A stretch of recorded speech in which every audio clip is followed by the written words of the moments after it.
So now we're gonna focus on stretching the side body, which for most of us, we have a side that we compensate to or favor. So we're gonna do a couple of assessments to figure out what that is for you if it is happening, and we'll hold that side for a little bit longer if that's the case.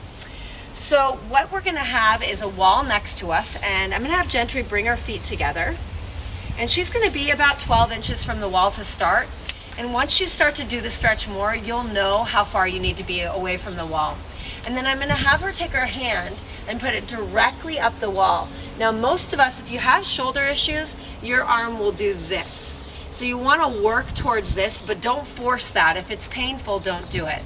So then she's gonna take her left hand and put it here against the wall so that she's gonna lower her hip now towards the wall, any amount.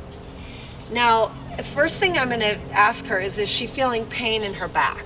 So do you feel any pain in your back? Do you feel stretch in your side? A little bit. A little bit. Good. So this is telling me that Gentry could probably step out a little bit farther.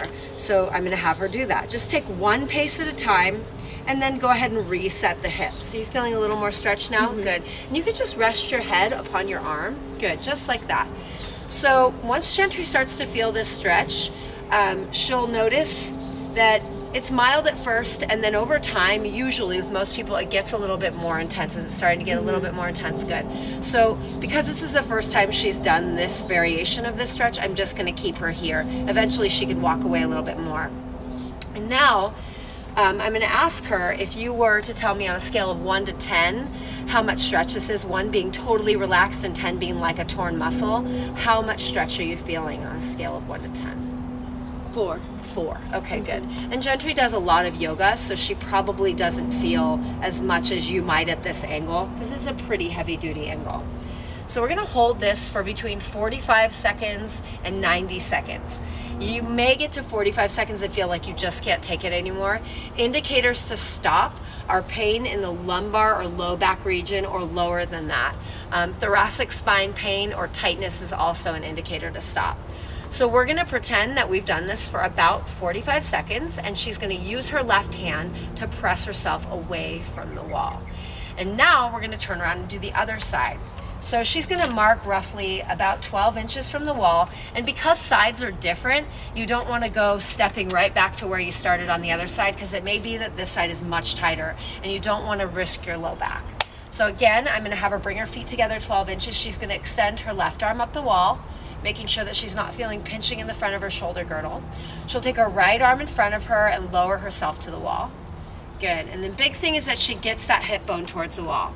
Good. And now I'm going to wait about 10 seconds to ask her anything, because sometimes the effect of the stretch is prolonged. So how are you feeling here? Can we walk out a little bit? Okay, so she's going to take about 1 foot width step away from the wall. Notice she's adjusting her hips to do that, and then she'll simply lower herself back down. Good. And then rest your hand upon your arm, and I'm going to wait again at least 10 seconds to find out what type of stretch she's feeling. If she's feeling like a 4, or maybe if it's more extreme like a 6, or less extreme like a 2. So how's it feeling? Like a 3. So Gentry, her right side is probably a little bit tighter than her left side. So before a workout, if she was going to go into an intense workout, I would have her hold the right side longer than I'd hold the left, because they're pretty even, because it's not like a 5 and an 8. I definitely would have her stretch both sides. But for you, if the spread's pretty heavy, like if it's a 5 or an 8 or even a 2 and an 8, you would only stretch the side that is more intense, and you'd hold that for a prolonged 45 to 90 seconds. So that's side body oblique stretch.